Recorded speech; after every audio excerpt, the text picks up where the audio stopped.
Magandang araw, Sir Casper, at sa mga sumusubaybay sa channel mo. Itago niyo na lamang po ako sa pangalang Roxanne. Ang kwentong ibabahagi ko po sa inyo ay nangyari ito sa lugar ng Capiz. Kasama ang mga kaibigan ko nung minsang nagbakasyon kami. At sa kasamaang palad, tatlo sa mga kaibigan ko ang namayapa na dahil sa nakakahindik na pangyayari na iyon. May katagalang panahon na ang nakalipas nang napagpasyahan namin noon ng mga kaibigan kong sina Desiree, Jerez, Joy at Denzel na mga kaibigan ko na magbakasyon. Total, bakasyon naman na yon. Napagpasya namin na pumunta sa ibang lugar at sa Capiz ang pinagkasunduan naming puntahan. Dahil may mga sikat na lugar doon, ang dinarayo pa ng mga dayuhan upang makapagbakasyon. Ibinahagi namin sa mga magulang namin ang aming balak na pupuntahan. Ngunit wala ni isa sa amin ang pinayagan at mariin nila kaming hinindian. Pareho-pareho ang sagot nila na delikado raw at hindi iyon ligtas na lugar noong mga panahong iyon. Akala ko kasi sinasabi lang nila iyon para hindi kami matuloy. Ngunit napagkasunduan naming magkakaibigan na tutuloy pa rin at huwag na kaming magpaalam. Mayo 6 noong tuluyan na kaming naglakbay mula Iloilo hanggang Capiz. Sa Olotayan Island kami dumiretso. Kilala ito sa tahimik at hindi gaanong binibisitang beach noon. Kaya solong-solo namin ang lugar. Pagkarating namin doon ay nagtataka kami dahil ibang-iba ang inakala namin sa totoong nakita namin noon. Walang katao-tao at tila lumang-luma ang lugar. Kumbaga, parang napabayaan na. Kahit ganoon ay pinasok namin ang isla at laking gulat namin na may dalawang matandang mag-asawa ang sumalubong sa amin. Mawalang galang na po. Tatanungin po sana namin kung ito na ba ang Olotayan Island? Magalang na tanong ni Desiree. Ngumiti ang matandang babae bago sumagot. Oo, dito nga. Ako nga pala si Naidelia at ang asawa ko na si Rigor ang tagapangalaga dito. Pagpapakilala nito. Nagagalak kaming makilala kayo na isa na naming magbakasyon. Sabi ko naman. Wala namang problema. Hali kayo. Mukhang pagod kayo sa biyahe. Paghahandaan ko muna kayo ng makakain. Aya ni Naidelia at sumunod kami sa kanila. Pagpasok namin sa loob ng uupahang kwarto ay nakaramdam na ako ng kakaiba dahil sa itsura nito at kakaibang amoy. Parang may masangsang at bulok na hindi ko maintindihan. Tapos, parang lumang-luma na ang bahay pahingahan na ito. Mapapansin na may butas-butas ang mga dingding dahil gawa ito sa kahoy. Maalikabok at may mga sapot ng gagamba sa mga sulok at kesame. Tila hindi ito nalilinisan ng ilang taon. Bakit parang hindi nalilinisan ng lugar na ito? Medyo napalakas na ang bigkas ni Jerez. Biglang lumingaw ng matandang lalaki at bigla kaming kinabahan. Mariin kong kinerot si Jerez dahil hindi maingat sa mga sinasambit. Pasensya na iho. Madalang lang kasi ang mga bisita na kagaya nyo. Kaya't hindi namin masyadong nalilinis ito. Paliwanag nito. Doon ako medyo nagtaka. Hindi pa pala talaga matao ang lugar na ito. Pero trabaho nyo na linisin at kahit walang masyadong dumadating na panauhin, hindi ba lo? Lalaban pa rin ni Jerez. Nagkatinginan kaming iba at pasimpleng sinisita si Jerez. Iho, maintindihan mo sana na may katandaan na kami ng asawa ko. At mahina na rin ang aming mga katawan para araw-araw maglinis. Pero di bali na, bukas na bukas maglilinis kami. Tiisin nyo na muna at pasyensya na uli kayo. Paliwanag ng matanda. Ayos lang po, Manong. Pasyensya na rin ho sa inasal ng kaibigan namin. Tugon ko. Umalis na ang matanda, tsaka ko hinarap si Jerez para pagsabihan sa hindi kaaya-ayang asal niya. Napagbasyahan namin na tumuloy na sa mga silid na binigay sa amin. Bali 3 kaming babae rito sa isang kwarto at sina Denzel at Jerez naman sa kabila. Malawak ang kwarto, kaso kagaya kanina, maalikabok at maraming sapot. Tingin mo hanggang kailan kaya tayo rito? Tanong sa akin ni Joy. Mukhang hindi ko matitiis to. Napakalayo sa inasahan ko. Wika naman ni Desiree. Ano ba kayo? Kulang lang ito ng linis. At saka ayos na dito para sa ulo natin ang karagatan kinabukasan. Pagpapakalma ko sa kanila. Pero napansin niyo ba ang dalawang matanda kanina? Kung hindi na nila kayang asakasuhin ang mga resort dito, ay bakit hindi sila mag-resign? Nagtatakang tanong ni Desiree. Oo nga no. Kaya lang baka may dahilan sila kung bakit ayaw nilang magbitiw sa kanilang trabaho. Sagot ko naman. Tama ka, baka ito lang ang trabaho nila para mabuhay. Sang-ayon ni Joy. Naputol ang usapan namin nang may kumatok sa pintuan at nakakagulat dahil sa Naidelia iyon. Mga iha, bumaba na kayo upang kayo makakain na muna. Naganda ako ng masarap na potahe. Ngiti sa amin ng matanda. Pagdating namin sa kusina ay naaamoy ko na ang mabangong aroma ng kaldereta. Nakakatakam at bigla akong nagutom dahil sa mabangong amoy nito. Nagulat ako dahil pati rin ang mga kasama ko ay naglalaway sa inahanda ni Naidelia. Kumain kami ng kumain, para bang hindi kami kumain ng ilang araw. Namalayan ko na lang na para kaming mabangis na hayop na nag-aagawan sa huling tirang kaldereta. Nagawa pa akong tapikin ni Naidelia. Hinay-hinay lang, marami pa sa kaldero. Wika niya. Naramdaman kong busog na ako ngunit natatakam pa rin ako sa bagong hain ni Naidelia. Lumiko ang paningan ko sa mga kasama ko na parang hindi nararamdaman ang kabusugan dahil siglang-sigla pa sila sa pagkain.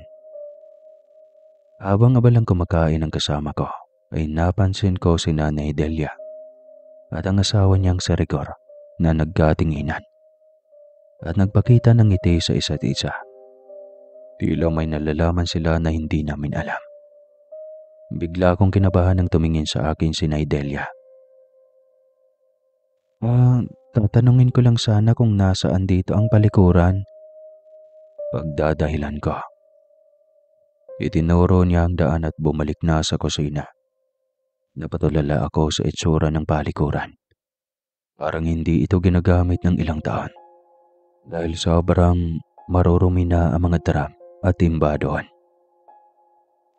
At may kakaibang amoy pa. Malansa na parang kalawang. May salamin doon sa loob ng banyo at kahit malabo dahil natatakpan ng mga alikabok ay malaya kong nakikita ang sarili kong refleksyon. May naiwang saw sa mukha ko at mancha sa puti kong damit. Nakakapagtaka dahil malinis naman akong kumain. Ganun ba ako katakam sa inihain ni Naidelia? Sumalok ako ng tubig para hugasan ang dumi sa aking mukha. Pero bago ko hugasan iyon, Bigla akong nakaramdam ng kakaiba sa aking tiyan. Sobrang sakit at napasukan na lang ako sa lababo. At laking gulat ko nang makita ang sarili kong suka. Itim ang kulay. At ilang saglit pa ay nakakita ako ng maliliit na uod sa aking suka. Pasintabi po muna sa mga kumakain. Pasensya na po. Idagdag mo pa ang amoy nito na sobrang baho. Sa sobrang taranta ko ay nagsisigaw ako sa kadiriang nakikita ko noon. Papaanong ganun ang aking suka? Wala naman akong ibang kinain kundi ang inihain ni Naidelia na kaldereta. Bumukas ang pinto at nakita ko si Naidelia na natataranta sa pagpasok. Bakit? Anong nangyari? Tanong nito. Hindi ako nagsasalita sa sobrang takot at tumingin lang ako sa suka ko na sinunda naman ni Naidelia at kaagad na pagtanto ang soliranin ko. Imbis na mabahala sa nakita, ay hindi ito nagpakita ng kung anong reaksyon. Normal lang iyan, iha. Tanging sagot niya. Anong ibig mong sabihin, normal lang iyan?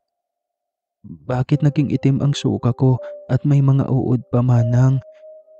Anong klaseng pagkain ang pinakain mo sa amin? Sa sobrang takot ay nagawa ko na siyang sigawan. Huminahon ka muna, iha. Mukhang hindi ka pa sanay sa ganyang sangkap. Yan lang naman ang nagpapalasa sa pagkain. Tugon niya.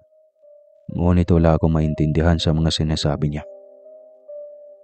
Anong ibig mong sabihin, Nay? Naguguluhan ako. Ang werdo at kakaiba ang kanyang sinasabi. O sadyang ulyanin na ito dahil sa katandaan. Hayaan mo, anak. Sa susunod, sariwang karni na ang ihahain ko sa inyo. Sambit niya. Hindi na ako nakapagsalita. Binuhusan niya ang lababo kung saan ako sumuka at inalalayan niya akong hugasan ng aking muka. Bagamat naguguluhan ako sa mga nangyayari, ay sumunod ako kay Naidelia. Matapos kong maghugas ay pinuntahan ko ang mga kaibigan ko sa kusina. At laking gulat ko na hindi pa rin sila natatapos sa pagkain. Nagiging agresibo pa sila sa pagkikipag-agawa ng mga pagkain. Para na silang nag-iibang tao. Agad akong lumapit para awatin sila. Ngunit pinigilan naman ako ng asawa ni Naidelia na kumakain lang naman daw sila. Ngunit hindi ko siya pinakinggan at hinampas ko yung mesa. Tumigil sila at nagkatingin silang lahat sa akin. Ano? Hindi pa ba kayo tapos? Kanina pa kayo dyan ah. Inis kong wika. Para silang natauhan at nabitawan naman ni Denzel ang hawak niyang kutsara. Hindi ko na sila hinihintay na mapagsalita at dire-diretsong nagtungo sa silid na ako. Hindi ko mawari kung anong nangyayari ngayon dahil parang may kakaiba o masyado lang akong naparaning. Mag-isa ako dito sa kwarto nang may biglang tumawag sa cellphone ko. Si Mama. Saan ka ngayon? Tumakas ka pa talaga. Huwag mong sabihing natuloy kayo sa sinasabi mo. Galit na pagkasabi ni Mama sa kabilang linya. Narito na po kami, Mae. Pag-aamin ko. Napakatigas talaga ng ulo mong bata ka. Hindi ba't sinabi ko na sa iyo na huwag dyan sa kapis? Hindi ligtas na lugar iyan. Sigaw ni Mama. Mag-iingat naman po kami, Ma. Tsaka 3 araw lang naman po kami dito. Sambit ko. Roxanne, anak, makinig ka naman sa akin. Bukas na bukas, uuwi na kayo ha. Papayagan naman kita sa ibang lugar. Kaso iba kasi dyan. Pagkumbinsi ni Mama. Bakit, Ma? Ano bang mayroon dito? Tanong ko. Maraming aswang dyan, anak. Makinig ka naman, no? Sagot niya. Napahagalpak na lang ako ng tawa sa sinabi ni Mama. Aswang pa talaga ang gawing panakot sa akin ni Mama. Huwag mo akong tawanan. Totoong sinasabi ko. Kaya umuwi ka na hanggat maaari. Sigaw nito. Halatang naiinis. Oo na ma, uuwi na ako. Pero sa susunod na araw na po. Roxanne, kapag talaga may nangyari sa'yo. Hindi na niya na ituloy pa nang patayin ko ang tawag. Si mama talaga kahit kailan, bentang-benta ang biro. Tatakutin ba naman ako sa pamamagitan ng aswang? Tumigil ako sa pagtawa nang bumukas ang pinto ng silid at pumasok sina Joy at Desiree.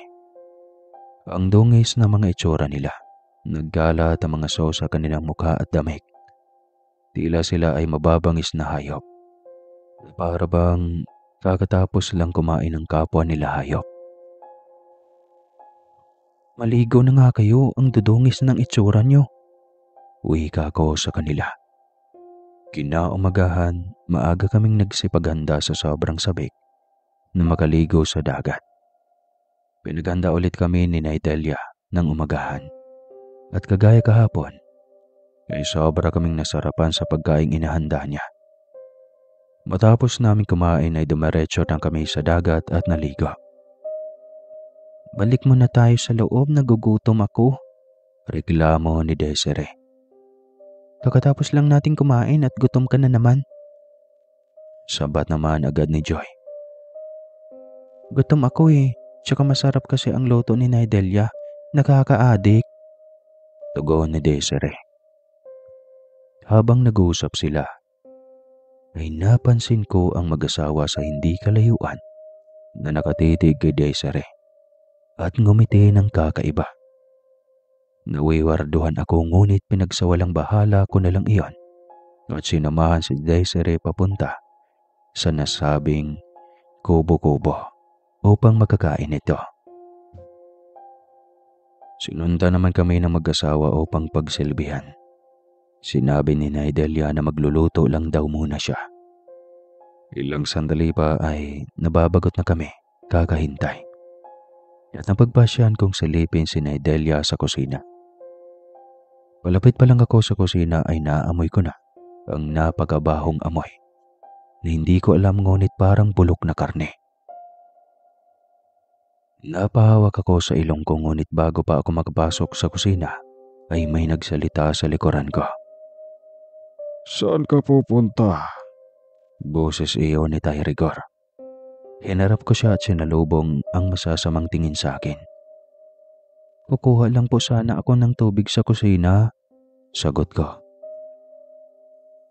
Kahit natatakot dahil sa ekspresyon ng mukha niya. Bumalik ka na doon. Ako na ang kukuha para sa'yo. Anya. Pansin-pansin sa kilos niya na para bang natataranta siya. At pagkaramdam ko ay ayaw niya akong papasukin sa kusinang pinaglulutuan ng asawa niya. Binalikan ko si Desiree at laging gulat ko na umiiyak ito. Tinanong ko kung bakit. Roxanne, may sasabihin ako ngunit mangako ka na sa atin lang ito. Hagulgol niya. Ano ba iyon? Tanong ko. Roxanne, buntis ako. Hindi ko alam ang gagawin ko. Pag-amin niya. Nagulat ako dahil wala naman akong alam na nakarelasyon niya. Papaano siya nagdadalang tao? Ilang sandali pa ay dumating na ang mag-asawa at pinaghainan kami. Adobo ang inihain ni Nidelia at sa amoy pa lang ay nakakatakam na. Mabuti pa, kumain ka na muna. Tsaka na lang natin pag-usapan yan mamaya. Pagpapatahan ko sa kanya. Tumangaw lamang siya at masiglang kumain. Kinaisip ko kung paano ko siya matutulungan dahil tiyak na kapag nalaman ito ng kanyang mga magulang, hindi ko alam kung saan siya pupulutin. Siguradong mapapalaya siya. Habang nag-iisip ako, napansin ko ang matandang mag-asawa sa gilid na tahimik na pinapanood si Desiree na kumakain. Maya-maya pa, bumaba ang tingin ni Nidelia sa tiyan ng aking kaibigan. Hindi ko alam kung namamalikmata lamang ako. Ngunit bigla itong naglaway at nanlilisik ang mga mata niya. Para siyang nag-iibang anyo. Nanlamig ang aking mga kamay. Parang may kakaibang enerhiya na bumabalot sa matandang babae. Mabilis kong sinuri ang paligid. Umaasa na may makakita sa nangyayari. Pero wala. Tanging ang mahinang huni ng mga kuliglig lamang ang maririnig.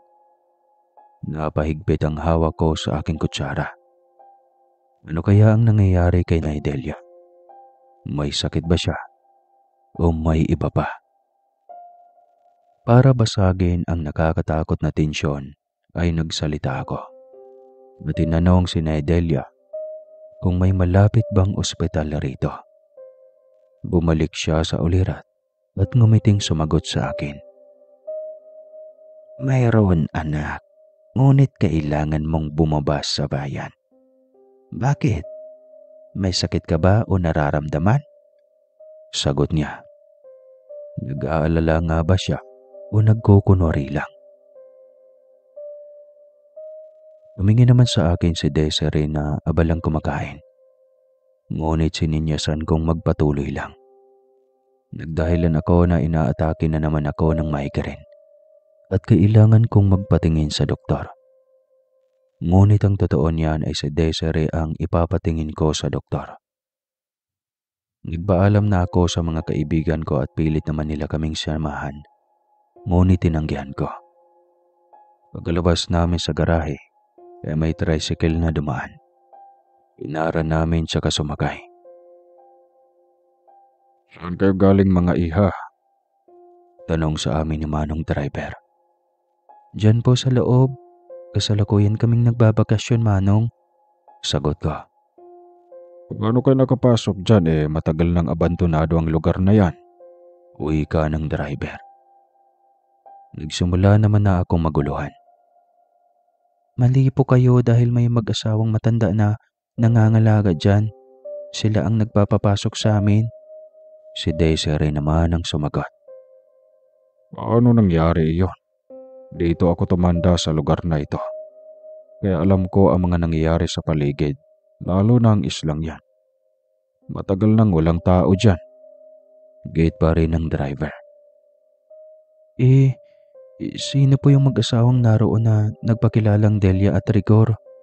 Nagugulo ang tanong ko. Parang sabi mo iha, Delia at Rigor? Sabi ko na nga ba? Natatarantang wika ng driver. Anong ibig niyo pong sabihin, Manong? Tanong ko. Ang kaba ay unting-unting lumulukob sa akin nun. Makinig kayo. Lisanin niyo na ang lugar na yan. Dahil hindi mga taong nagpatuloy sa inyo sa islang yan.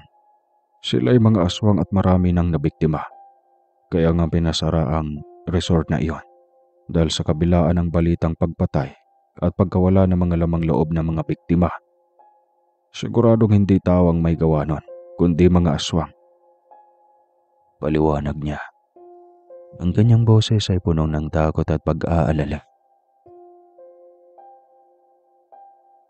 Habang nakikinig ako sa driver, tila naglalaho ang mga kulay sa paligid.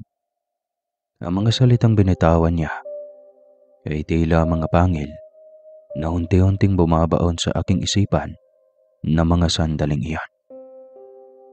Aswang, paano naging posible iyon? Tanong ko sa aking sarili. Manong, seryoso ba kayo? May mga ganun ba talagang nilalang? Tanong naman ni Desiree. Naguguluhan at nag-aalala. Hindi pa rin pinaandar ni Manong ang tricycle. Mga iha, hindi na mga tao ang mga iyon. Sila ay mga aswang na nag-aanyong tao na. Huwag kayong magpaloko sa mga ngiti at mababait na salita nila. Marami nang nasawi sa kanilang mga kamay. Paliwanag niya. Ang boses niya ay nagiging mas seryoso. Bakit hindi ito alam ng mga tao? Bakit walang nag-uulat? Tanong ni Desiree. Matagal lang pinabayaan ng islang iyon. Ang mga tao ay takot na bumalik doon. Pero kayo ang mga bagong biktima na maaaring magawa nila. Sagot ng driver. Ang kanyang mukha ay nag-aalinlangan habang tinitignan kami. Dito na ako ginising ng katotohanan na tama pala ang mga magulang namin. Hindi ligtas ang lugar na ito. Wala na tayong oras. Kailangan nating bumalik agad. Tugon ko. Sandali. Upang makumpirma na aswang ang mga naroon, ay dalhin niyo itong bawang at kalamansi. Tiyak na hinahainan kayo ng masasarap na pagkain. Ngunit sinasabi ko sa inyo, iyon ay isang bitag lamang. Subukan niyong lagyan iyon ng kalamansi. At panoorin niyo kung paano magbagong anyo ang pagkain. Payo ni Manong at inaabot sa akin ang nakasuot na bawang at kalamansi. Maraming salamat po, Manong. Kailangan na naming bumalik dahil naroon ang iba pa naming mga kaibigan. Wika ko na ikinatango niya. Bumalik na tayo, sagot naman ni Desiree.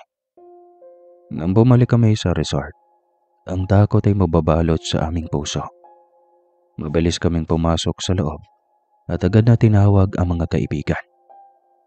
Joy, Jairis, Denzel, kailangan nating umalis dito. Sigaw ko, ngunit ang mga mata nila ay tila wala sa amin. Nakita ko si Denzel na abala pa rin kumakain. Ang mga labi puno ng mga natirang pagkain na inihanda ni Naidelia. Bakit hindi kayo kumakain? Masarap ang luto nila. Sagot niya, tila wala sa katinuan. Anong nangyayari sa inyo? Hindi niyo ba naririnig ang sinasabi ni Roxanne? Tanong ni Desiree. Ang kanyang boses ay puno ng pag-aalala. Ngunit nagpatuloy lamang sila sa pagkain. Tila nagiging mas agresibo sa pag-agaw sa mga natirang pagkain. Tumingin ako sa paligid at saktong wala pa ang mag-asawang aswang. Kaya kaagad akong kumuha ng kutsilyo at naghiwa ng kalamansi. Nagpatulong ako kay Desiree at pinisil ang katas nito sa pagkain na kanilang pinag-aagawan. Ano bang problema mo? Pagtabig ni Denzel sa kamay ko. Masarap yung pagkain tapos lalagyan nyo lang ng kalamansi. Ano ba kayo? Sigaw rin ni Joy. Ganito ha, makinig kayo. Kailangan nating umalis rito dahil wala naman talagang tao dito. Wika ko sa kanila. Pinagsasabi mo, isingit ni Jairis. Alam kong hindi ko sila basta-basta makukumbinsi, kaya tinuro ko ang pagkain na nilagyan namin ng kalamansi. Tignan nyo kung anong klaseng pagkain ang pinapakain sa atin ng dalawang matanda. Maski ako ay nagulat sa pagbabago ng mga putahe nang hindi maintindihan kung pagkain pa ba ang tawag roon. Kabaliktaran ito ng karaniwan naming nakikita. Ang dating nakakatakam ay sobrang nakakadiri. Ang amoy ay nagmistulang bulok na karne at masakit sa ilong. Nilalangaw at inuod. Nagulat kaming lahat sa nakita at napaubo sa sobrang nakakadiring nakahain ngayon sa hapag. Natigilan sina Joy, Jairis at Denzel sa sobrang takot at pandidiri. Mabilis nilang itinapon ang mga pagkain. Ang kanilang mga mukha ay puno ng pagkasuklam at pagkatakot. Sa wakas, nagising na sila sa ilusyon ng mga aswang. Mga aswang sila? Sila si Naidelia at Tay Rigor? Nanginginig na usal ni Jairis. Sinasabi ko na sa inyo na aswang ang mag-asawa, kaya't bilisan nyo. Umalis na tayo rito. Wika ko sa kanila. Agad naming inayos ang aming mga gamit. Walang alinlangan na nagmandali kaming lumabas sa inuupahang silid. Minabuti naming wala ang mag-asawa bago kami tuluyang tumakbo. Ngunit pagkarating sa garahe ay hindi na ito mabuksan. Anong nangyari? Bukas lang ito kanina ha. Reklamo ko sa sobrang kaba. Pilit namang binubuksan nila Jairis at Denzel. Ngunit hindi sapat ang mga lakas nila. Habang pilit na binubuksan, ay may biglang nagsalita sa likuran namin. Saan kayo pupunta? Tanong ni Tay Rigor sa amin. Mas dumoble ang kaba ko dahil may hawak siyang palakol at may bahid na dugo iyon. Sariwa ang dugong dumadaloy sa palakol, Sir Casper. Anong pakialam mo? Malamang uuwi na kami. Matapang na hamon ni Jerez. Sumigaw naman si Joy at inutusan ng matandang buksan niya ang pinto upang sa ganon ay makalabas na kami. Ganoon ba? Kumain mo na kayo bago umalis. Mabait na alok ng matanda. Ngunit naroon pa rin ang masamang tingin sa amin. Hayop kayo, anong klaseng pagkain ang pinapalamon niyo sa amin? Huwag niyo na kaming lukuhin mga aswang, kampo ng demonyo. Malakas na bulalas na Denzel. Mula sa kinatatayuan ko, kitang-kita ko ang pagbabago ng reaksyon ni Tyrigor. Ang dating mabait na anyo ay napalitan ng isang nakakapangilabot ng ngisi. Ang balakol na may bahid ng dugo ay itinaas niya ng bahagya. Ang mga mata ay nanlilisik. Sa mga sandaling iyon, alam kong wala na kaming pag-asa na makatakas sa garahe. Nangihina man, kailangan kong maging matapang para sa aming pagtakas. Lalong-lalo na kay Desiree. Nagdadalang tao siya at alam kong alam rin na mga aswang na to. Dahil kanina ko pa napapansin ang malagkit na tingin nila sa kanyang tiyan. Base sa pagkakaalam ko, ay pagnanasa sa dugo at laman ang pinakamasarap para sa mga aswang. Roxanne, ano ang gagawin natin? Bulong ni Desiree sa akin at ramdam kong natatakot na siya. Huwag kang matakot, mag-isip tayo ng paraan, sagot ko. Kahit ang sarili ko ay kinakabahan na. Subukan nating makipag-usap sa kanya.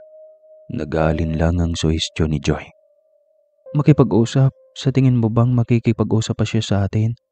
Matapos ang ginawa natin sa pagkain at ang hawak niyang palakol na may dugo, tiyak na may nabiktima na naman sila. Nanginginig kong wika. Alam ko na ang pagtatalo ay hindi tamang solusyon sa mga oras na ito mga kaaswang. Masyado nang galit si Taytay Rigor o sabay na lang nating aswang na kampo ng mga demonyo. Mga hayop kayo, hindi ka mapapayag na maging pagkain niyo, sigaw ni Denzel. At saka siya sumugod sa demonyong aswang. Ngunit mabilis ang matanda. Sa isang iglap, naiwasan ng matanda ang pag-atake ni Denzel at isang malakas na suntok ang tumama sa kanyang tiyan. Napalahod si Denzel sa sobrang sakit. Denzel! Sigaw ni Joy. Sinubukan niyang tulungan si Denzel, ngunit kaagad din siyang nahawakan sa buhok ng aswang at kitang-kita ko ang panlilisik nito. Isang matinding sigaw ni Joy ang pinakawalan. Bitawan mo siya! Sigaw ko. Ito ang pinasok niyong lugar at walang makakalabas na buhay. Ang tanging magagawa niyo lang ay ialay sa amin ang mga katawan niyo. Usal ni Tyrigor habang nakatawa ng nakakatakot. Hindi naman nag-iisip na sumugod si Jerez nang biglang kalmutin siya ng aswang at mas dinianan pa. Kaya bumaon ang mga kuko nito, dahilan kaya dumugo. Napagtanto ko na wala na kaming panahon para mag-isip pa. Kailangan naming kumilos agad. Kinuha ko ang bawang at kalamansi na nasa bulsa ko. Sana lang ay may maitulong pa ito. Desiree, takbo! Sigaw ko sabay hatag sa kanya palayo sa garahe. Tumakbo kami ng mabilis hanggat kaya. Habang tumatakbo ay naririnig ko pa ang mga sigaw ni Jerez at Denzel, pati kay Joy. Hindi ko alam kung ano ang nangyayari sa kanila. Tumakbo kami papasok sa gubat. Madilim at mapanganib ang lugar. Ngunit mas mapanganib kung mananatili kami sa garahe. Habang tumatakbo, nakita ko ang mga sanga at ugat ng mga puno na nakaharang sa aming daan. Nabangga ako at natumba. Desiree! Naramdaman ko ang hapdi sa tuhod. Ngunit kailangan kong bumangon. Kailangan naming makatakas. Roxanne, ang sakit na ng mga paa ko. Umiiyak na sabi ni Desiree. Sinubukan kong tumayo, ngunit ang paa ko ay masakit din. Kaya pa natin 'to. Kumapit ka lang. Sabi ko, kahit na ang sarili ko ay nanghihina na. Kailangan naming magpatuloy sa pagtakbo. Kailangan naming makalayo sa mga aswang. Nagpatuloy kami sa pagtakbo at hindi namin namamalayan na dumidilim na ang paligid at napadpad kami sa liblib at masukal na lugar. Sandali lang, Roxanne. Sumasakit ang tiyan ko. Tumigil si Desiree at hinawakan ang tiyan. Tumigil na rin ako at napagpasya naming maupo muna dahil hingal na hingal kami. Umamin ka nga, Desiree. Ilang buwan na ba yung dinadala mo? Tanong ko rito. 2 buwan pa lamang. Mabilis na sagot niya. Sino naman ang ama niyan? Nakapagtataka dahil wala ka namang karelasyon. Paano nangyari iyan? Walang parenong tanong ko. Roxanne, wag mo sana akong husgahan. Kay Jeris ang batang ito. Oo, alam ko na maling-mali dahil magkasintahan sila ni Joy, pero hindi namin sinasadya. Hindi niya na ituloy ang sasabihin nang bigla akong nagalit. Hindi sinasadya, malandi ka. Isa kang ahas. Alam mo namang may kasintahan yung tao, bakit pinatulan mo pa? Nagsisisi akong iwan sila para tulungan ka na taksil. Mga agaw. Hindi ko na napigilan ang galit ko. Paulit-ulit siyang humingi ng pasyensya sa akin habang umiiyak, ngunit wala na akong pakialam. Mas nag-aalala ako kay Joy sa oras na malaman niya ito. Hindi lang si Joy ang pinagtaksilan nila, kundi pati kaming mga kaibigan nila. Ilang sandali pa ay may lumitaw na hindi namin inasahan. Habang pinapakalma ang aking sarili at ang mang-aalis na sana, ngunit kasabay ng malamig na hangin ay may lumundag sa harapan namin. Nahubot-hubad na anyong tao. Nanlilisik na ang mga mata at kulubot ang mga balat. Dahil sa kabilugan ng buwan ngayon ay may liwanag na nanggagaling dito. At malaya kong nakikita si Naidelia na walang saplot at nagmamantika ang katawan na parang binubuhusan ng langis. Sapat ang liwanag ng buwan para makita ko ang bawat detalye ng kanyang katawan. Ang mga ugat na namumukod sa ilalim ng balat. Ang mga kuko na mahaba at matutulis.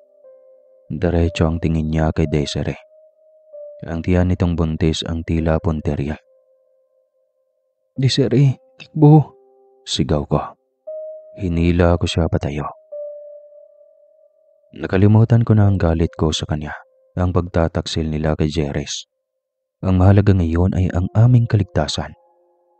Mabilis kaming tumakbo, pero mas mabilis ang aswang na kinakaharap namin ngayon. Para siyang anino na sumusunod sa amin. Halos hindi na gumagalaw ang mga paa niya sa lupa. Nakakapangilabot ang mga ungol niya para mga hayop na naghahanap ng biktima. Diretso ang takbo niya kay Desiree. Roxanne, hindi ko na kaya. Daing ni Desiree. Hingal na siya. Hawak-hawak niya ang kanyang tiyan. Namumutla na siya sa takot at pagod. Kitang-kita ko ang pag-aalala sa mga mata niya. Hindi lang para sa sarili niya, kundi para sa bata. Kaya pa natin to, Desiree. Huwag kang susuko. Sigaw ko. Kahit nangihina na rin ako. Kailangan naming makatakas, kailangan naming maprotektahan ang bata. Biglang sumugod ang aswang kay Desiree. Ang mga kamay ay nakalahad na parang sunggaban ang tiyan niya to. Napahiyaw ako sa takot. Mabilis akong kumilos. Itinulak ko si Desiree palayo at ako ang humarang sa aswang. Naramdaman ko ang kanyang mga kuko na bumabaon sa braso ko. Sinikap kong kumawala, pero mahigpit ang hawak niya. Desiree, ang bawang! Sigaw ko. Naalala ko ang bawang at kalamansi sa bulsa ko. Mabilis kong kinuha yan at pinisil ang kalamansi sa mga mata niya. Napasigaw siya sa sakit at bumitaw. Agad akong tumayo at hinila si Desiree palayo. Duguan ang braso ko, pero kailangan naming makatakas. Hindi pa kami nakakalayo nang sumugod ulit si Naidelia. Mas mabilis siya kaysa ngayon. Parang hangin na dumadaan sa harapan namin. Naramdaman ko ang mainit niyang hininga sa leeg ko. Halos dumapo na ang mga kuko niya sa balat ko. Sinubukan kong iwasan siya, pero nahabol niya ako. Isang malakas na paghila sa aking buhok. Napadapa ako. Sobrang namimilipit ang sakit, pero kailangan kong bumangon. Kailangan naming makatakas. Kailangan naming protektahan ang bata. Lumapit sa akin ang aswang gamit ang matutulis nitong mga kuko. Mabilis nitong sinaksak ang aking tiyan. Agad akong dumugo at nakaramdam ng matinding panghihina. Unti-unting lumalabo ang aking paningin at nawawala na ako ng lakas upang tulungan si Desiree na ngayon naman ang sinasalakay ng halimaw.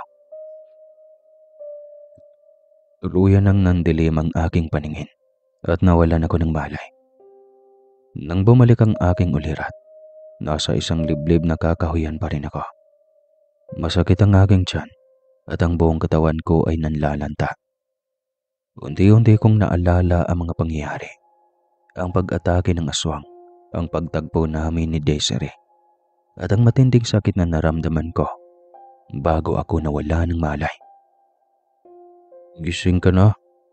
Mahinang wika ni Denzel sa aking tabi at nakahawak sa aking kamay. Kasama niya si Jerez at Joy. Mabuti naman at nakaligtas sila, pero may nawawala. Kapansin-pansin kay Jerez na humihikbi habang sinasambit ang pangalan ni Desiree. Pinapakalma naman siya ni Joy. "Nasaan si Desiree?" Nagsimula na akong kabahan. Ang takot ay nanumbalik sa puso ko ng mga sandaling iyon, mga kaswang. Sinubukan kong tumayo, ngunit ang aking katawan ay masyadong nanghihina. Napahawak ako sa aking tiyan at naramdaman ko ang basa at malagkit na likido o dugo. "Roxanne," isang mahinang boses ang narinig ko mula kay Joy. "Nasaan si Desiree?" Mahinang tanong ko. Ang kanilang mga mukha ay puno ng lungkot at pagsisisi. "Nakuha na siya ng aswang, Roxanne. Hindi na namin siya nailigtas." Si Jerez ang unang nagsalita. Ang kanyang boses ay nanginginig at patuloy pa rin sa pag-iyak. Isang matinding kirot ang naramdaman ko sa aking dibdib. Hindi ko maipaliwanag ang sakit na nararamdaman ko. Nawalan ako ng pag-asa. Kwento nila ang lahat. Pagkatapos naming makatakas sa garahe, nagtago raw sila sa gubat. Nakita nila ako na natumba at agad silang lumapit para tulungan ako. Ngunit huli na ang lahat para kay Desiree. Nakuha na siya ni Naidelia bago pa man sila makarating. "Nakita namin ang aswang na si Naidelia. Dala-dala niya si Desiree at hindi ko na sigurado kung buhay pa siya dahil naliligo na ito ng sariling dugo." Wika ni Denzel. "Wala na kaming nagawa," dagdag ni Joy. Ang kanyang boses ay masyadong malungkot. Napayuko ako. Ang sakit ay hindi ko na kayang tiisin. Nawala na si Desiree, ang aking kaibigan. Ang babaeng nagtiwala sa akin. Nawala na ang kanyang anak. Ang lahat ng pagsisikap namin ay walang kwenta. "Jerez," tawag ko sa lalaki na hindi pa rin maawat sa pag-iyak. Wala na siya," tanging sagot niya. "Jerez, alam ko na may relasyon kayo ni Desiree. Ngunit ang masakit ay nagdadalang tao siya. Namatay na lang nang hindi niya ito naamin sa iyo." Pagbunyag ko ng katotohanan. Nagulat silang tatlo sa aking sinabi. Ngunit hindi ko maipaliwanag ang ekspresyon ng mukha ni Joy. "Ano? Buntis si Desiree. Wala naman akong nagawa para iligtas siya at ang sanggol na dinadala niya." Mas lalong lumakas ang hagulkol ni Jerez. Alam kong sobra siyang nagdadalamhati at nagsisisi. "Mga taksil, ahas kayo." Biglang nagwala si Joy Joy, huminahon ka muna. Ganito. Hindi ko na naituloy sapagkat bigla itong sumabog sa galit. Isa ka pa, konsentidor. Bakit hindi mo sinabi ang totoo? Ito ang tandaan nyo. Hinding-hindi ko kayo mapapatawad. Galit na sigaw niya at mabilis na tumakbo palayo. Tinatawag naman siya para bumalik dahil delikado. Ngunit hindi siya nakinig. Hinabol siya ni na Jairus at Denzel. Ngunit pagkalis nila ay gulat akong nakita sa di kalayuan ang anyong aswang na si Tay Rigor. Naglalaway at papalapit sa duguan kong katawan. Mula sa kinatatayuan ko, Sir Caspar, ay kitang-kita kong paglapit ni Tay Rigor. Nakakapanglabot ang anyo niya at ang mga mata niya ay nanlilisik. Bibig ay nakanganga. Nakakasulasaw ka rin ang napakabahong amoy na umaalingasaw sa buong paligid. Parang amoy iyon ng nabubulok na karne. Denzel, Jairus, tulungan niyo ko. Sigaw ko, baka sakaling marinig nila. Nangihina man, kailangan kong lumaban. Hinawakan ko ang natitirang bawang sa aking bulsa. Ito na lang ang natitira kong pag-asa. Itinuto ko sa kanya ang pinigya kong bawang sa aking kamay. Huwag kang lalapit, sigaw ko, kahit na ang boses ko ay halos wala ng lakas. Ngunit hindi natinag ang nilalang. Lumakad siya papalapit at sa isang iglap lang, naramdaman ko na lamang ang kanyang malamig na kamay at nakahawak na iyon sa braso ko. Dahilan para mabitawan ko ang hawak kong bawang. Sinubukan kong kumawala, Sir Caspar. Pilit akong nagpupumiglas dahil masyado siyang malakas. Hinila niya ako patayo at itinaas niya ang hawak na palakol. Ito ang kapalaran ng mga taong nangahas na pumasok dito sa lugar namin.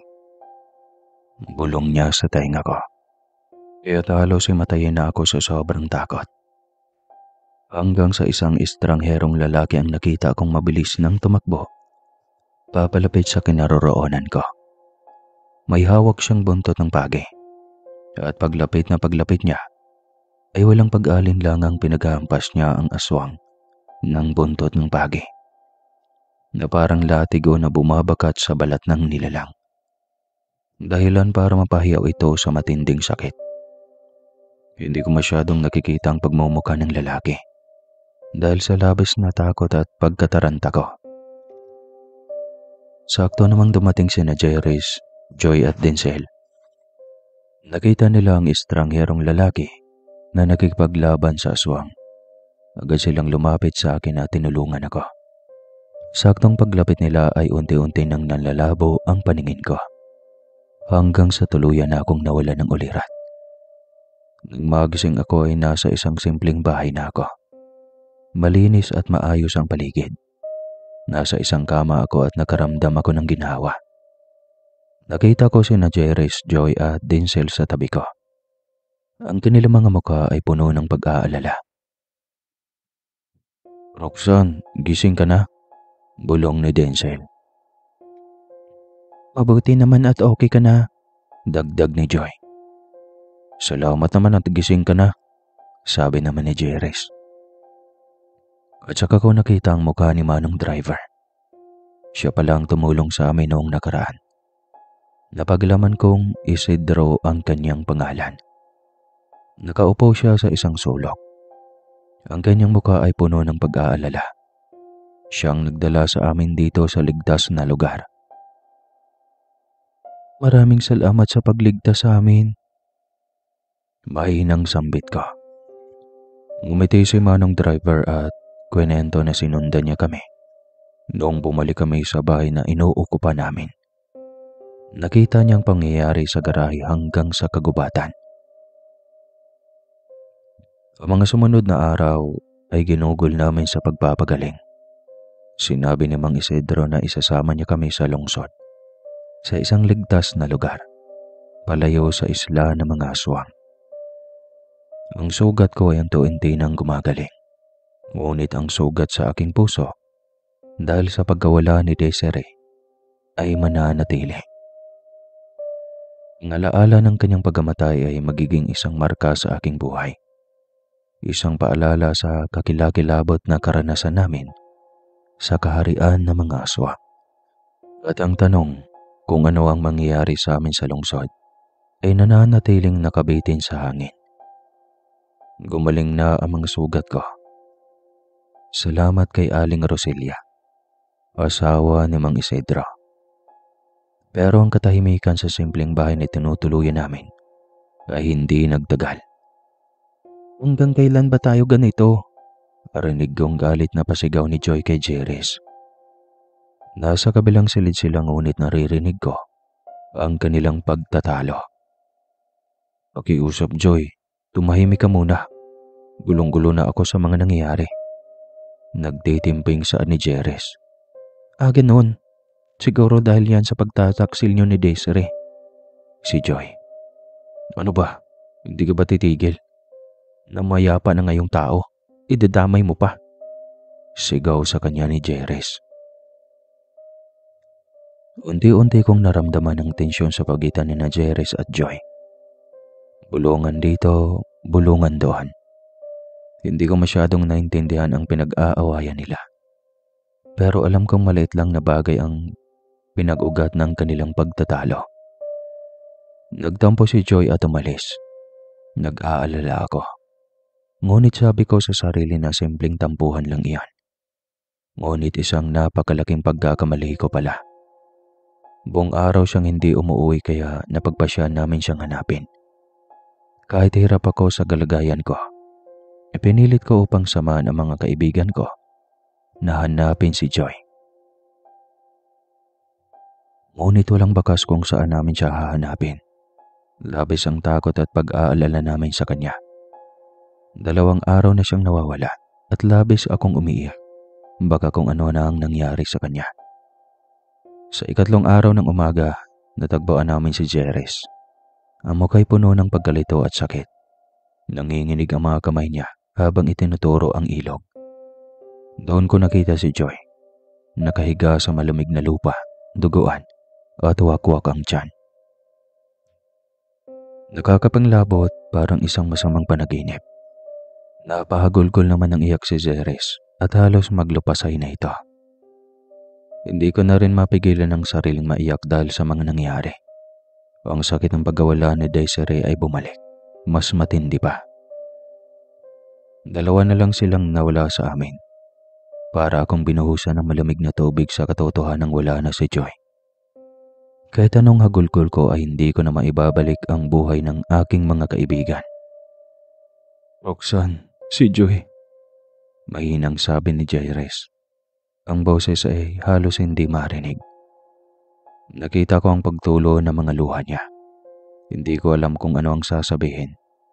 Parang nabingi ako. Paglipas ng ilang linggo at tuluyan ng gumaling ang aking mga sugat, natutunan ko ring tanggapin ang katotohanan na wala na ang 2 kong kaibigan. Mas mainam na maging matatag ako para sa mga natitirang mahal ko sa buhay. Sina Jerez, Denzel at ang pamilya ko. Umaasa pa rin ako makikita sila kahit walang kasiguruduhan kung makakauwi ba ako ng buhay. Isang gabi, mahimbing ang aking tulog nang may kung anong ingay akong narinig sa bubong ng bahay. Tila kaluskos na masakit sa tenga. Hinayaan ko na lang dahil baka pusa lang iyon na gumagala tuwing gabi. Pinilit ko pa rin matulog ngunit ang ingay ay hindi natapos doon. Ilang sandali pa ay sa nakabukas na bintana naman ang kaluskos. Tumayo ako at akmang isasara na sana ang nakabukas na bintana. Nang biglang lumundag roon ang aswang na itsura ni Naidelia. At walang pag-alinlangang sinunggaban ako.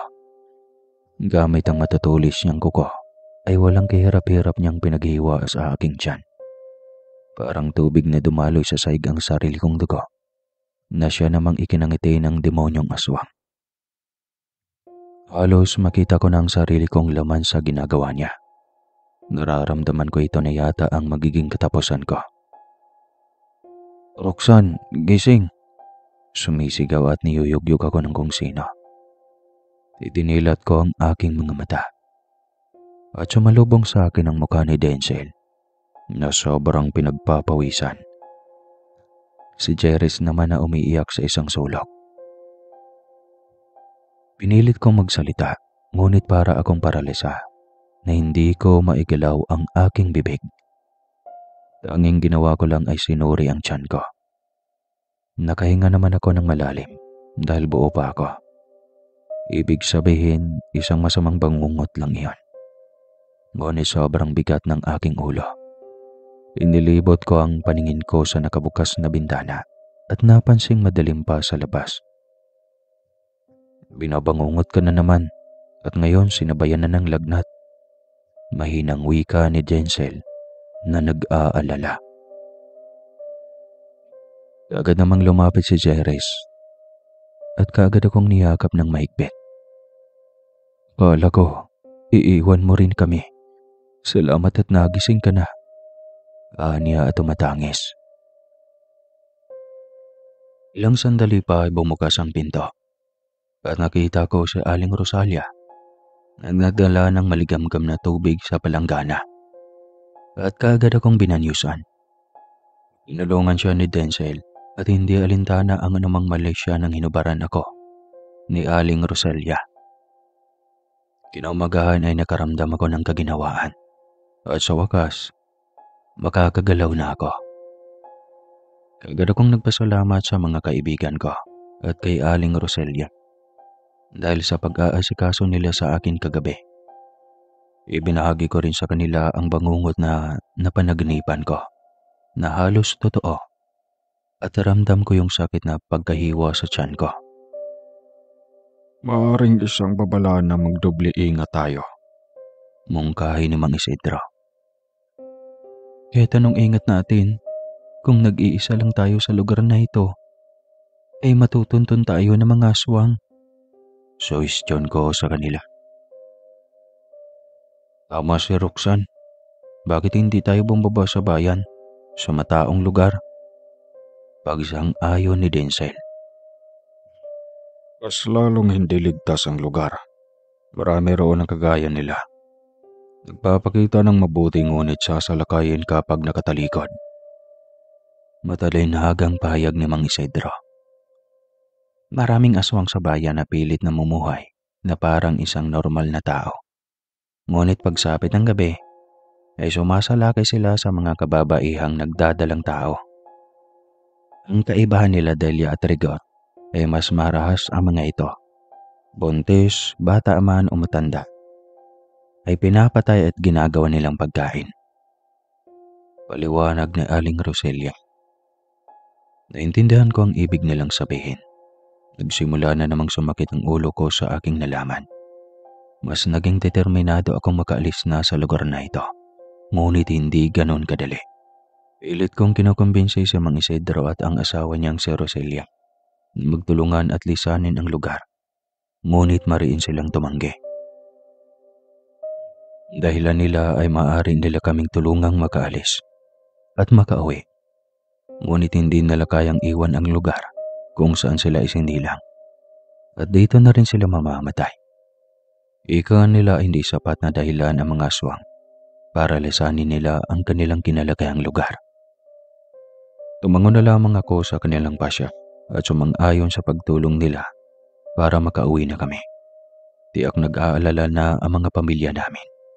Kasalukuyan akong nasa labas ng bahay. Habang pinoproseso ang lahat ng pangyayari, ay hindi ko maiwasang lumuha. Kung sakaling makauwi kami, ano na kayang sasabihin namin sa mga magulang nila Joy at Desiree? Tiyak mas doble pa ang mararamdaman nilang galit at pagdurusa kaysa sa akin. Hindi ko rin maiwasang sisihin ang aking sarili. Ako lang naman talaga ang nagpumilit na dito kami pumunta at magbakasyon mga kaswang. Hindi ko maiwasang magsisi at hilingin na ibalik ang oras sa nakaraan. Habang humikbi ako ay biglang sumulpot si Denzel at marahan niya akong pinatahan. Tinatanong nito kung bakit ako umiiyak, ngunit marin akong tumanggi na ayos lang. Dumating din si Jairis at inaya kaming maligo sa ilog na malapit lang dito. Tatanggi pa sana ako dahil baka kung ano na namang masama ang mangyari sa amin. Ngunit mapilit silang dalawa. Wala sa Mang Isidro na mga oras na iyon at kay Aling Rosalia na lang kami nagpaalam. Nakarating kami sa ilog at naligo. Kahit papaano ay gumaan ang aking pakiramdam nang makita kong nag-i-enjoy ang dalawa. Lalo na si Jairis. Ngayon ko lang ulit nakita na siya ay ngumiti ng gusto. Si Denzel naman ay kahit mabigat ang sakit sa kanyang puso dahil sa mga nangyari, ngunit nagpakatatag siya para sa kanyang sarili at sa amin. Ilang sandali pa ay nagpaalam na si Jairis na aanyayahan si Aling Rosalia at dito na kami sa ilog mananghalian. Umalis na siya at dalawa na lang kaming naiwan dito ni Denzel. Bakit hindi ka pa naliligo? Tanong nito sa akin habang papalapit. Ngumiti lamang ako sa kanya at sumagot ng mamaya na. Bigla siyang umahon sa tubig at tinabayan ako sa aking kinaupuan. Mukhang malalim ang iniisip mo, sabi niya. Wala, baka hindi pa talaga ako nakakapaglipat ng pag-iisip sa mga nangyari.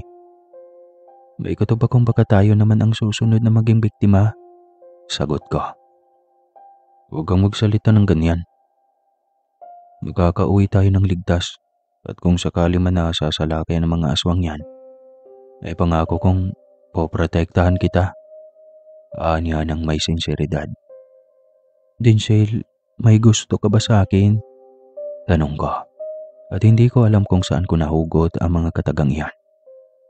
Masyado kasi siyang nag-aalala at palagi niya akong nililigtas sa bingit ng kapamakan. Ilang segundo na wala pa siyang sagot at yumuko na lang ako sa kahiyan. Matagal na, Roxanne.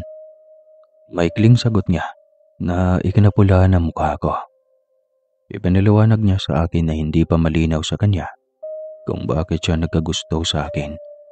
Ngunit pinapangako niya na kapag lumisa na kami sa lugar na ito at nakauwi na ng lungsod, sa kanya ako liligawan. Naramdaman ko ang kilig sa mga pagkakataong iyan.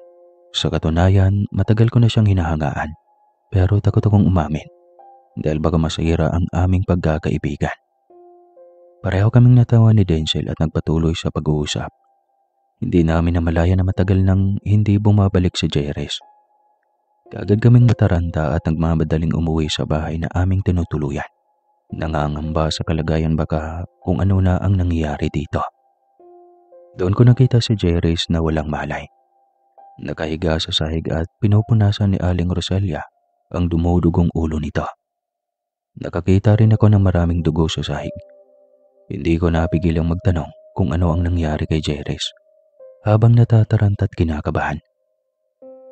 Agad naman akong pinakalma ni Denzel. Lumapit siya at niyakap ako ng mahigpit.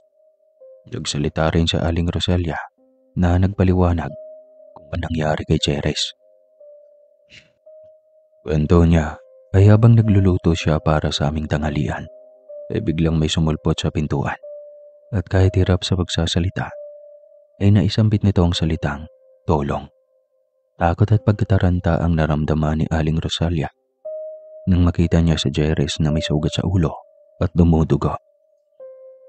Kaagad niyang inalalayan si Jairis at pinahiga ito. Bago siya magtangka na gamatin ang sugat, hindi niya mapigilan ng tanong kung sino ang may gawa sa kalagayan ni Jairis. Isang pangalan lang ang nasabi ni Jairis bago ito nawala ng malay. Si Rigor, ang aswang na laging may dalang palakol.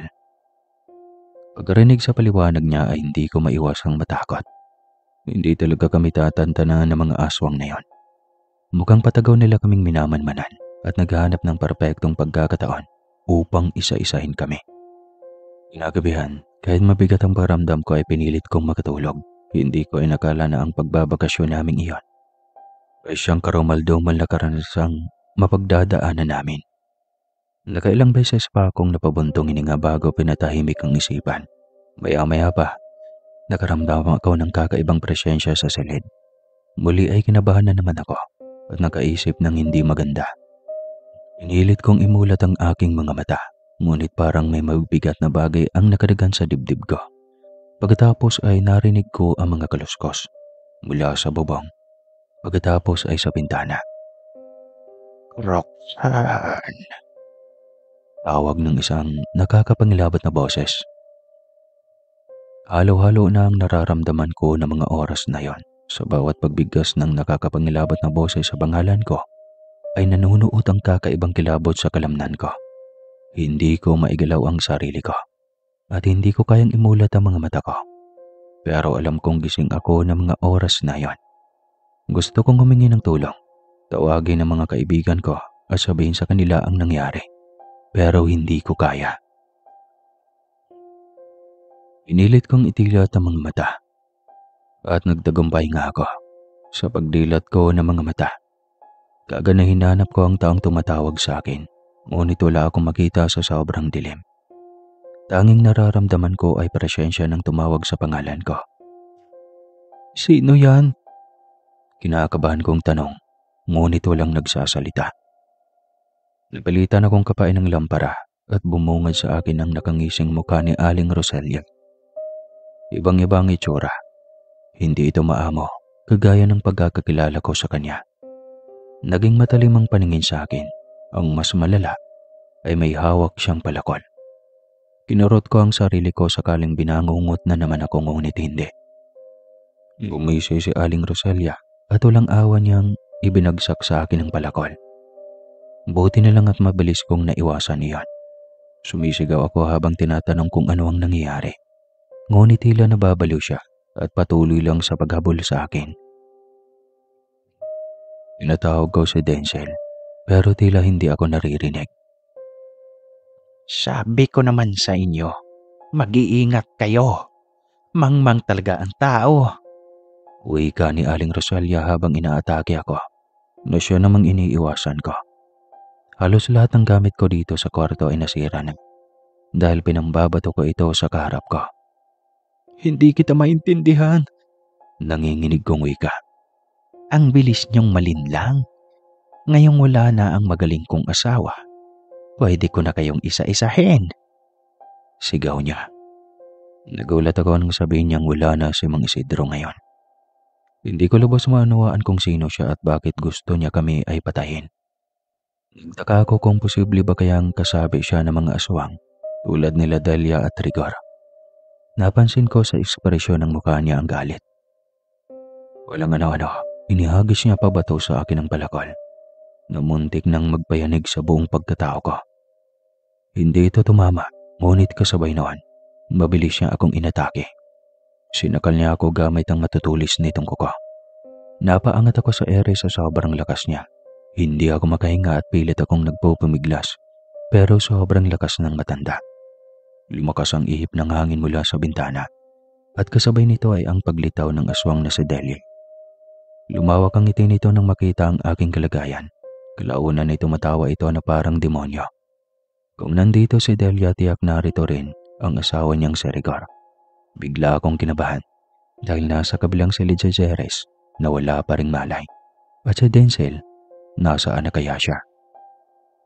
Tumingin ako kay Aling Rosalia na hawak-hawak pa rin niya ako sa leeg. Mas hinigpitan niya ito at gamit ang isa niyang matutulis na kuko sa kanang kamay, walang awa niya itong ibinaon sa aking tiyan. Nararamdaman ko ang panghina at paghihirap, ngunit hindi siya na kontento. Pinalibag niya ako sa sahig. Wala akong ibang ginawa kundi ang mamilipit sa sakit. Akala ko babangon na ako.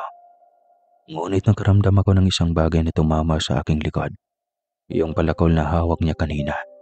Dumadaing ako sa sobrang sakit at nagmamakaawa. Ngunit tila wala sa bokabularyo ng mga pesteng iyon ang salitang awa.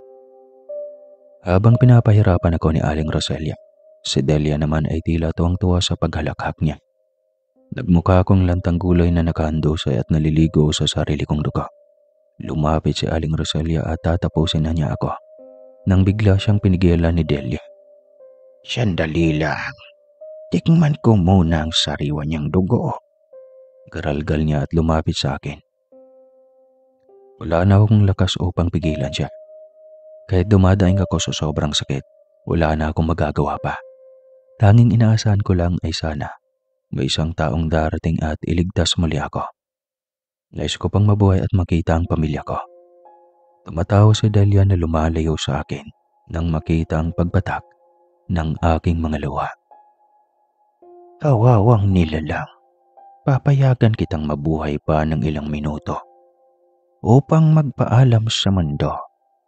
Ngunit kasabay nito, ikukwento ko kung paano kayo napadpad rito. Matinis na bigkas ng aswang. Habang nakangisi ay nagsimula ng magkwento si Delia. Inamin niyang si Aling Rosalia ay kasapi rin nila. Isa itong aswang, ngunit gabing dumating si Mang Isidro at niligtas kami. Si Aling Rosalia pala ang nagsabi sa mag-asawa kung nasaan kami nagtatago. Kaya't nakarating ang mag-asawang aswang sa aming lokasyon. Si Aling Rosalia ang may kagagawan sa sinabi ni Joy. Sinadya niyang itago si Joy ng 2 araw at hinintay ang mag-asawa. Bago nila pinagtulungan upang patahimiking buhay si Joy. Ginawa nila ang mga laman nito. Itatapon sana nila ang katawan sa ilog, ngunit naaawa raw sila sa amin. Kaya sinadya nilang iwan ito sa tabi ng ilog. Sa ganitong paraan, makikita pa namin ang kaibigan namin kahit ito'y wala ng buhay. Si Aling Rosalia rin ang may kagagawan sa pagkasugat ni Jerry sa ulo, kaya't wala pa siyang malay hanggang ngayon. Gamit ang palakaw na laging dala ni Rigor, iyon ang ginamit niya kay Jerez. Kung hindi pa kami dumating, baka wala na rin siyang buhay. Sa kasamang palad si Jerez ay hindi pa gumagaling mula sa sugat na iyon. Lahat pala ng pinapakita ni Aling Rosalia sa amin ay pawang pagpapanggap lamang. Tinago niya ang kanyang tunay na pagkatao at ginamit ang kanyang kagandahan at katalinuhan upang makapagmamanipula ng tao. At ang panghuli, siya rin ang dahilan kung bakit hindi umuwi ang asawa niya. Ayon kay Delia, nalaman ni Mang Isidro ang katauhan ng asawa at balak siya nitong gantihan. Ngunit inunahan na niya ito. Walang awa niyang pinatay ang kanyang asawa at siya rin ang naglibing dito. Kaya ngayon kami na ang huling biktima nila. Para akong binuhusan ng malamig na tubig sa mga nalaman, hindi maiproseso ng utak ko ang mga narinig. Mas tumindi ang sakit sa pakiramdam at sa pisikal kong katawan. Gusto kong bumangon upang gantihan sila. Sa kanilang kasamaan ngunit wala na akong lakas. Tanging nagagawa ko na lang ay umiyak at humagulgol. Lumapit si Aling Rosalia sa akin at marahas niya akong sinakal. Ilang saglit pa ay nakita ko si Denzel. Nakatayo siya sa pintuan at hawak-hawak ang isang matulis na sibat na pag-aari ni Mang Isidro. Tila hindi naman inasahan ni na Aling Rosalia at Delia ang pagdating ni Denzel. Nabigla sila at nabitawan ako ni Aling Rosalia. Mabilis na kumilos si Denzel gamit ang kanyang sibat. Sinugod niya si Aling Rosalia.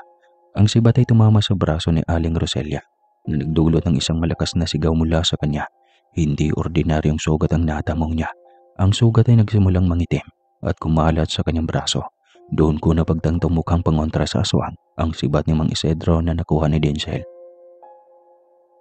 Napasigaw naman ako nang makita kong mabilis nang umatake ang isa pang matanda papalapit kay Denzel. Gamit ang kanyang matutulis na kuko, sinugod niya si Denzel. Ngunit handa na ang binata. Iwas niya ang kanyang sibat at naiwasan niya ang bawat pag-atake ng matanda. Inakanakang nasusugatan niya si Aling Rosalia. At dahil sa mga sugat na natamo niya, ay nagsimula ng humina ang matanda. Sa gitna ng laban ay nakakita ako ng pagkakataong makatakas. Gamit ang natitirang lakas ko, sinubukan kong tumayo at kumapit sa dingding. Habang dahan-dahang naglalakad palabas ng silid, narinig ko ang malakas na sigaw ni Denzel at sinabihan akong tumakas na.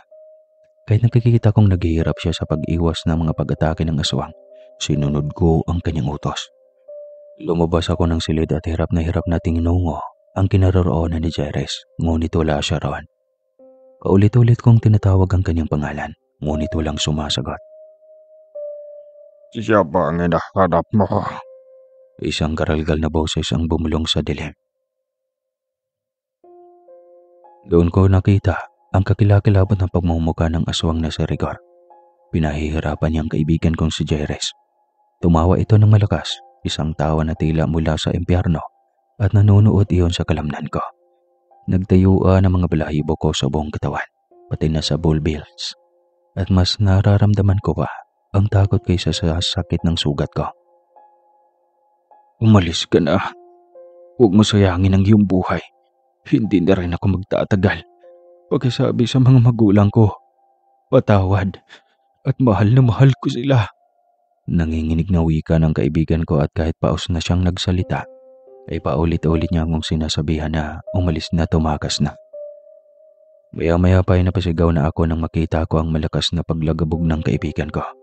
Bumagsak ito sa sahig matapos bitawan ng aswang. Pero ang mas hindi ko inaasahan ay nung makita kong dumating si Mang Isidro at mabilis na binuhusan ng dinikdik na bawang ang aswang.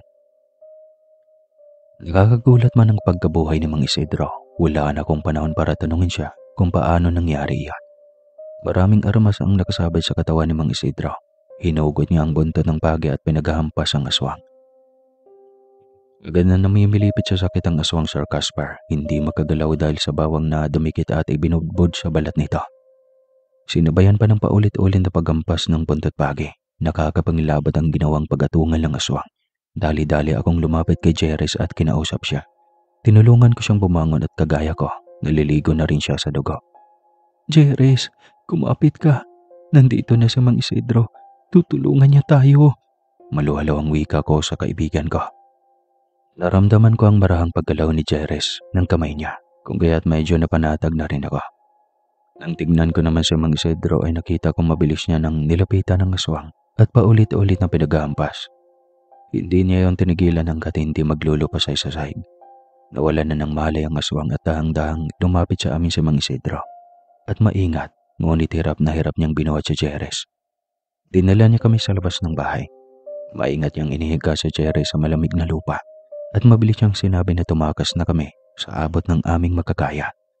Iniabot niya sa akin ang isang maliit na supot na yari sa tela. Sa loob nito ay ang mga dinikdik na bawang. Ang amoy ay matapang at nakakasugat sa ilong. At isang lumang punyal na may kalawang na hawakan. Ibilis ko siyang tinanggihan. Naroon pa sa loob si Denzel. Hindi ko siya kayang iwanan. Ngunit ang mukha ni Mang Isidro ay nanigas. Sinabi niyang minsan sa buhay ay kailangan ng pagsasakripisyo. Hindi pwede. Hindi ko pwedeng iwan si Denzel. Pakiusap, Mang Isidro. Iligtas niyo po ang kasama ko. Nasa loob po siya ng bahay at kinakalaban ng aswang. Pakiusap ko sa matanda. Ay nako, kayo talaga mga kabataan. Ang tigas ng ulo niyo. Napapailing na wika ng Mang Isidro na siyang ikinalugmo ko. Mukhang malaban ang mailigtas pa si Denzel dahil sa paulit-ulit na akong sinasabihan ni Mang Isidro na umalis na kaming dalawa ni Jerez. Isang malungkot ng ngiti ang sumila sa matanda bago niya kami tuluyang iniwan. Nakita ko siyang kinuha ang galon na may lamang gasolina at ibinuhos iyon sa paligid ng bahay. Marami akong katanungan ngunit sumugod na ito sa loob ng bahay. Naririnig ko pa rin ang mga ungol at kalabog sa loob ng bahay, ang mga tunog na nagpapabali sa tibok ng aking puso. Umiiyak ako ng tahimik. Ang mga luha ay umaagos sa aking pisngi habang iniisip ang kalagayan ni Denzel. Tumingin ako kay Jerez. Kitang-kita ko ang pamumutla ng kanyang muka. At sa pagkakataong iyon ay wala nang malay din si Jerez. Hindi ko alam kung paano kami tatakas ng mga oras na iyon. Masakit ang katawan ko at naramdaman ko na rin ang panghihina dahil sa patuloy pa ring pagdurugo ng sugat ko at sobrang hapdi nito. Ilang sandali pa ay naniyagan ko na si Denzel at puno ng sugat ang katawan.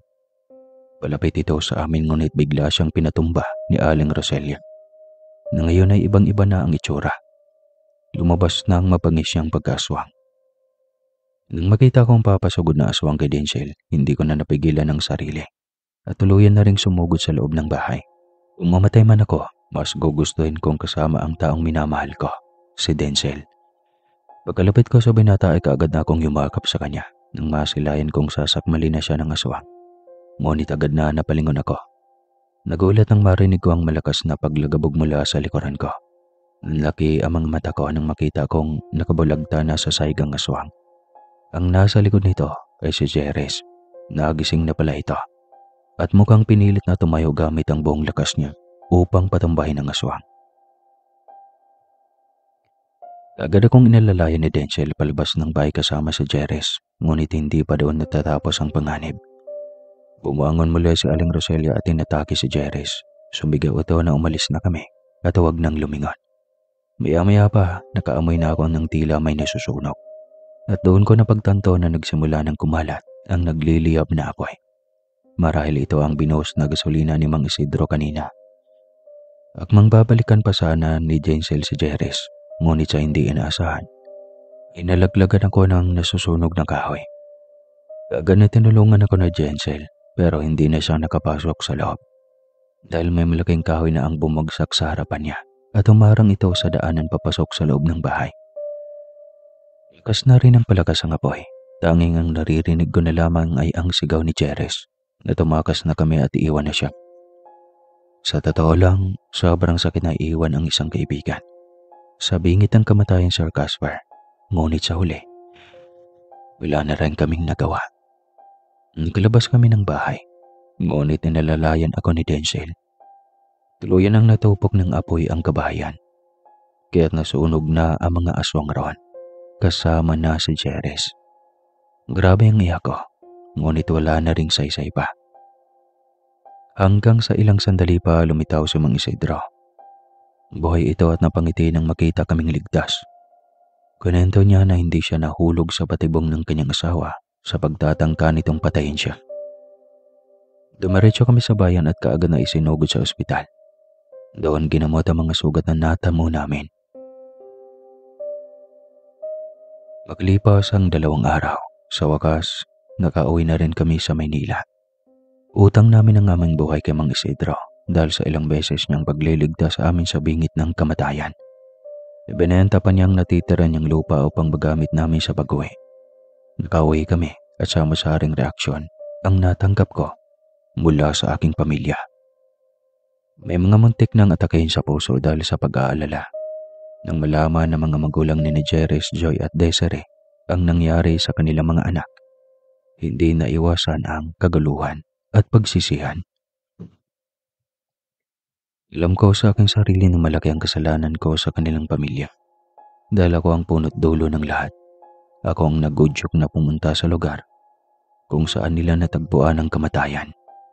Ngunit tanging hinihiling ko ay sana'y mapatawad nila ako balang araw. Lumipas pa mga buwan, parang bangungot pa rin sa akin ang nangyari. Akala ko nga noon ay mababaliw ako. Ngunit nagpapasalamat ako kay Denzel kasi palagi itong naroon sa oras ng aking kalungkutan. May mga panahon na bigla na lang akong sisigaw sa kalagitnaan ng gabi. Kung minsan naman ay biglang tumutulo ang luha ko. Ilang buwan akong walang ganang babuhay. Palagi ko pa rin nakikita sa balintataw ko ang mga kaibigan ko. At ang nakakatrauma sa akin noon ay ang pagkawala nila. Pero lumipas ang mga taon hanggang sa hindi ako sinukuha ni Denzel, ay naging magkasintahan kami at kami ang nagkatuluyan. Hanggang dito na lang po. Hindi ko na kaya pong dugtungan kasi medyo masakit na. Wakas. Totoo ba to?